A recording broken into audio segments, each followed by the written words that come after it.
तो दोस्तों, तो कैसे हैं आप लोग। आई होप कि आप बहुत अच्छे होंगे। आपका बहुत बहुत स्वागत है हमारे यूट्यूब चैनल इंजीनियरिंग एक्सप्रेस पे। पिछले वीडियो में हमने इक्विलिब्रियम के क्वेश्चन देखे थे और फ्री बॉडी डायग्राम बनाना, summation F x is equal to zero, summation F Y is equal to zero, ये सब लगाना सीखा था। अब हम आज के वीडियो में बात करने वाले हैं मूवमेंट की। तो चलिए करते हैं वीडियो की शुरुआत।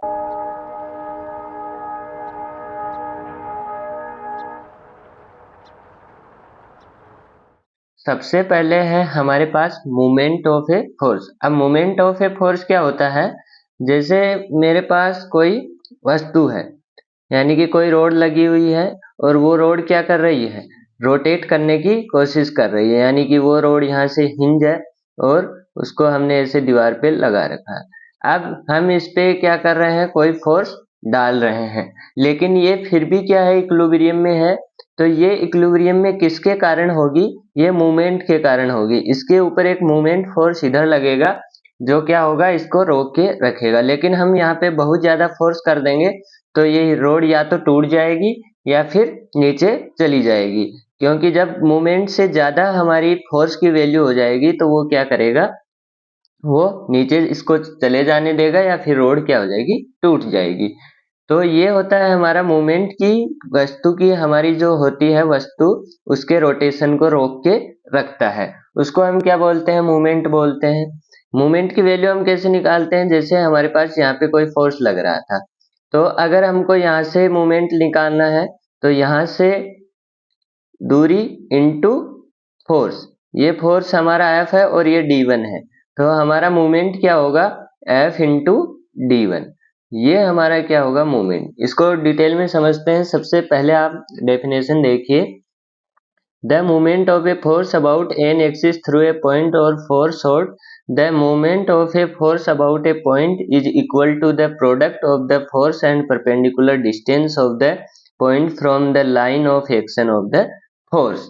यानी कि क्या बोल रहा है, परपेंडिकुलर डिस्टेंस, फोर्स क्या होना चाहिए, परपेंडिकुलर होना चाहिए, यहाँ पे परपेंडिकुलर लगाया है, और D1 दूरी होनी चाहिए कि जिस एक्सिस से हम ले रहे हैं। अगर हम यहाँ से मूवमेंट निकालते तो हम यहाँ से ये वाली दूरी लेते। इसको आप यहाँ पे समझिए। इसका फॉर्मूला हमारे पास क्या होता है, F इंटू डी, और यूनिट क्या होगी, न्यूटन इंटू मीटर, क्योंकि न्यूटन फोर्स की यूनिट और डिस्टेंस की मीटर। अब जैसे यहाँ पे फोर्स लग रहा है F1, इसके परपेंडिकुलर लग रहा है, F2 भी इसके परपेंडिकुलर लग रहा है, तो हमको यहाँ से निकालनी है इसकी मूवमेंट, इस एक्सिस के अराउंड निकालनी है। तो हम क्या लिखेंगे, m is equal to F1 into D1 plus F2 into D2, ये हमारा क्या हो जाएगा, मूवमेंट हो जाएगा। अब हमको इसके अकॉर्डिंग, यानी कि इस एक्सिस से निकालनी है जिसमें हमारा F1 शामिल है, तो हम क्या लिखेंगे, m is equal to F1, लेकिन यहाँ पे D कितनी है अपनी, यहाँ पे D 0 है, प्लस F2 की D कितनी है, F2 की डिस्टेंस है D3, तो ये होगा इसका मूवमेंट। ये चीज आपको समझ में आनी चाहिए, जहां से आप ले रहे हैं वहां से उस फोर्स तक की दूरी, वो क्या होगी, हमारी परपेंडिकुलर डिस्टेंस होगी। उस फोर्स तक की दूरी को हमको कंसीडर करना है और F से मल्टीप्लाई करना है, और F हमारा क्या होना चाहिए, हमेशा परपेंडिकुलर होना चाहिए, तभी हमारा होगा। अब यहाँ पे F1 हमारा उसी लाइन ऑफ एक्शन में आ गया, तो हमारी डिस्टेंस कितनी हो गई, 0, तो इसकी वैल्यू कितनी हो जाएगी, 0 हो जाएगी। अब इसको एक क्वेश्चन से देखते हैं, अच्छे से समझ में आएगा। ये है हमारे पास, two beams AB and CD are arrange and supported as shown, find the reaction and at D due to force of 1000 Newton acting at B as shown in figure। ये हमको क्वेश्चन दिया हुआ है और बोला हुआ है हमारा क्या करना है, ड्यू टू हमको ये फोर्स निकालना है और ये फोर्स निकालना है। अब यहाँ पे क्या लगा हुआ है, ये रोलर लगा हुआ है और इधर रोलर लगा हुआ है। अब रोलर लगा हुआ है तो रोलर क्या हो सकता है, ऊपर नीचे जा सकता है, ऊपर नीचे जा सकता है, तो हमारा पूरा सिस्टम क्या होगा, ये वाली रोड भी हिलेगी और ये वाली रोड भी ऊपर नीचे हिलेगी। ऊपर नीचे हिलेगी मतलब मूवमेंट लगेगा। अब कुछ लोगों को ये समझ में नहीं आता है कि हमको समीशन, कई बार हम क्या लगाते हैं, summation F x is equal to 0, summation F Y is equal to 0, ये दोनों इक्वेशन लगाते हैं। और कई बार हम क्या लगाते हैं, summation M is equal to 0, ये तीनों इक्वेशन लगाते हैं। अब कई बार कुछ बच्चों के समझ में नहीं आता है कि तीनों कब लगानी है और सिर्फ दो कब लगानी है। दो जब लगानी है जब हमारा क्या हो, पूरा सिस्टम स्टेबल हो, यानी कोई उसके अंदर मूवमेंट नहीं हो, वो एक जगह स्थिर हो। लेकिन समीशन एम कब लगेगा, जब हमारा क्या है, सेटअप हिल डुल रहा है। अब यहाँ पे रोलर लगा है तो हमारा सिस्टम क्या होगा, हिलेगा, क्योंकि रोलर ऊपर जाएगा तो ये सब ऊपर जाएंगी, रोलर नीचे आएगा तो ये रोड सब नीचे आएंगी। इसका मतलब हमारा एक जगह पे सिस्टम नहीं है, इसको हमको मूवमेंट से क्या करना पड़ेगा, इसको मूवमेंट कंजर्व करना पड़ेगा। तो अब हम इसका पहले फ्री बॉडी डायग्राम बनाते हैं। ऊपर वाली रोड का फ्री बॉडी डायग्राम बनाऊं तो यहाँ पे ए और यहाँ पे बी। अब यहाँ पे क्या लगा, यहाँ पे वाई ए लगा और एक फोर्स इधर लगा, क्योंकि ये हिंज है तो ये क्या हो गया, एच ए। और यहाँ पे कितना लगा, रोलर की वजह से हमने मान लिया एन 1 फोर्स लगा। यहाँ पे 30 डिग्री है तो यहाँ पे क्या हुआ, 1000 कोस 30 डिग्री, सॉरी साइन 30 डिग्री, क्योंकि एंगल इधर है। और ये कितना हुआ, 1000 कोस 30। अब अपना एंगल इधर है तो इधर कोस थीटा का कंपोनेंट और इधर साइन थीटा का कंपोनेंट।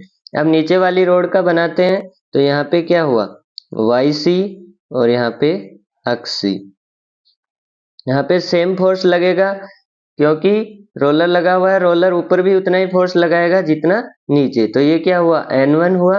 ये चीज आपको पता होनी चाहिए, मैं 1000 बार बता चुका हूँ, नॉर्मल फोर्स हमेशा बराबर और विपरीत डायरेक्शन में लगता है, तो ये चीज आपको समझ आनी चाहिए। रोलर फोर्स एक फोर्स लगाता है, मैं पहले बता चुका हूँ, तो ये कितने डिग्री पे लगाएगा, यहाँ पे इसने फोर्स लगाया कितने डिग्री एंगल पे, 60 डिग्री पे। अब 60 कैसे आया, जैसे मानिए हमारे पास क्या था, ये वेज ऐसे था और ये हमारा क्या था, रोलर का फोर्स था। अब क्या किया, वेज को हमने उठाना चालू कर दिया, वेज को उठाया कितना, 60 डिग्री। तो ये भी क्या हुआ, ये इधर रोटेट हुआ, इधर रोटेट हुआ, मतलब ये इससे कितना डिग्री एंगल पे आ गया, 60 डिग्री एंगल पे। तो ये 60 डिग्री यहाँ पे हुआ। अब यहाँ पे हम लिख सकते हैं, मैं इसको नाम दे दूं आर डी कोस 60 और यहाँ पे हमारे पास होगा आर डी साइन 60। अब आप यहाँ पे क्या लगाएंगे, मूवमेंट लगाएंगे, क्योंकि हमको क्या निकालना है, सिर्फ N1 और RD की वैल्यू निकालनी है। अगर हमको H A Y A X C Y C सबकी वैल्यू निकालनी होती तो हम तीनों लगा लेते। हम तीनों करके ही देखेंगे ताकि आपको अच्छा समझ में आए।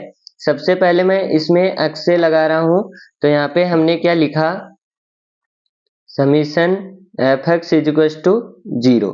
तो ये क्या हुआ, एच ए प्लस 1000 कोस 30, कोस 30 की वैल्यू हमारे पास कितनी होती है, √3/2। तो यहाँ पे 500 √3 इज इक्वल टू 0। तो एच ए हमारे पास हो गया -500 √3 न्यूटन। अब समीशन एफ वाई लगाया, summation F Y is equal to 0 कितना हुआ, summation F Y is equal to 0 होगा हमारे पास वाई ए पॉजिटिव में प्लस N1 पॉजिटिव में माइनस 1000 साइन 30, साइन 30 कितना होता है 1/2, तो यहाँ पे 500 इक्वल टू 0। अब वाई ए और N1 दोनों की वैल्यू हमारे पास नहीं है, तो हमने क्या लगाया, समीशन एम इक्वल टू 0। और हमने जहाँ पे हम समीशन एम कहाँ से लेते हैं, जहां से हमारे पास सबसे ज्यादा फोर्स हो, जिस पॉइंट पे सबसे ज्यादा फोर्स हो उसी पे हम क्या मान लेते हैं, एक्सिस, ताकि हमारी कम कैलकुलेशन हो। क्योंकि यहाँ से मैं मानूंगा तो क्या होगा, दो फोर्स का क्या हो जाएगा, 0 हो जाएगा, क्योंकि डिस्टेंस 0 हो जाएगी। यहाँ से भी मैं ले सकता हूँ और यहाँ से भी ले सकता हूँ। तो यहाँ से लिया तो हमारे पास N1 की डिस्टेंस कितनी थी, N1 की डिस्टेंस थी 2 मीटर, तो N1 इंटू 2, और ये कितने हैं, पॉजिटिव में है। और यहाँ पे परपेंडिकुलर वाला लेना है, ये नहीं लेना है, कुछ लोग ये ले लेते हैं। हमको क्या बोला जाता है कि मूवमेंट है तो परपेंडिकुलर, तो इसका मतलब ये नहीं लेना है, परपेंडिकुलर लेना है। तो ये क्या हुआ, -500 इंटू डिस्टेंस है हमारे पास 3 सेंटीमीटर 3 मीटर। तो ये हमारे पास क्या हुआ, N1 is equal to 250 into 3 और ये हुआ 750 न्यूटन। न्यूटन आपको लिखना है, ये हुआ 750 न्यूटन। अब हमने क्या किया, यहाँ पे वैल्यू रख दी, तो यहाँ पे क्या हुआ 500 माइनस 750 माइनस 5250, ये हो गया। अब यहाँ पे माइनस की वैल्यू क्या बोल रही है, माइनस की वैल्यू बोल रही है कि आपने जो फोर्स की डायरेक्शन ली है वो उल्टी ली है, यानी कि ये फोर्स इधर लगेगा और ये फोर्स इधर लगेगा, तब हमारा सेटअप क्या रहेगा, मेंटेन रहेगा। अब हम लगाते हैं इस रोड पे, इस पे लगाएंगे तो summation F x is equal to 0, तो ये हमारे पास 80, यहाँ पे माइनस आर डी साइन 60 है तो इधर गया R D √3/2। Summation F Y लगाया तो हमारे पास क्या हुआ, वाई सी माइनस N1 और प्लस आर डी कोस 60, ये हुआ। अब हमने समीशन एम लगाया, summation M is equal to 0, तो हमने यहाँ से लगाया, यहाँ पे दो फोर्स लग रहे हैं, तो यहाँ से N1 की दूरी कितनी होगी, यहाँ से N1 की दूरी है हमारे पास 1 मीटर, तो N1 इंटू 1 जो कि माइनस का है, और प्लस, अब ये मैं माइनस कहाँ से लिख रहा हूँ, डायरेक्शन से, ये इसको नीचे ले जा रहा है मतलब नेगेटिव वाई में, तो मैंने नेगेटिव ले लिया। अब ये किधर लेके जाएगा, पॉजिटिव में, तो R d cos 60 RD/2 into कितनी दूरी है, 3 मीटर, 1 2 3 मीटर, तो ये हुआ 3 इज इक्वल टू 0। तो हमारे पास क्या हुआ, RD 3/2 is equal to N1 हमारे पास कितना आया था 750, तो 750, तो RD इज इक्वल टू हमारे पास हो गया 1500/3 और ये हो गया 500 न्यूटन। 500 न्यूटन हम यहाँ पे रख देंगे, इसकी वैल्यू आ जाएगी, और यहाँ पे रख देंगे तो हमारे पास 80 क्या हो जाएगा, 250/3 न्यूटन, और यहाँ पे N1 की और RD की वैल्यू रख देंगे तो हमारे पास क्या आ जाएगा, YC आ जाएगा। लेकिन हमको सिर्फ दो का पूछा था, RD और N1, तो हम सिर्फ समीशन M भी लगाते दोनों में तो हमारा आंसर आ जाता, क्योंकि इधर समीशन M लगाया RD की वैल्यू आ चुकी है और इधर समीशन M लगाया N1 की वैल्यू आ चुकी है। तो हम सिंपल, हमारा क्वेश्चन तो इतना ही था, लेकिन मैंने बताने के लिए आपको हर एक का निकाल दिया ताकि अच्छे से समझ में आए। तो ये था हमारा क्वेश्चन और मूवमेंट कुछ नहीं है, आपको याद ये रखना है, पहला फोर्स क्या होना चाहिए, परपेंडिकुलर होना चाहिए, दूसरा डिस्टेंस, जहां से आप ले रहे हो जिस एक्सिस से, वहां से लेके उस फोर्स की डिस्टेंस, तीसरा उसकी डायरेक्शन कि वो नीचे लेके जा रहा है या ऊपर लेके जा रहा है। अगर आप ऊपर लेके जा रहा है तो उसको पॉजिटिव मान सकते हैं, और नीचे लेके जा रहा है तो आप उसको नेगेटिव मान सकते हैं। तो ये था क्वेश्चन। आई होप कि आपको समझ में आया होगा। अगर वीडियो अच्छी लगी हो तो वीडियो को लाइक करें, चैनल को सब्सक्राइब करें और ज़्यादा से ज़्यादा वीडियो को शेयर करें। तब तक के लिए धन्यवाद, मिलते हैं अगली वीडियो में। Thank you, tata, bye bye.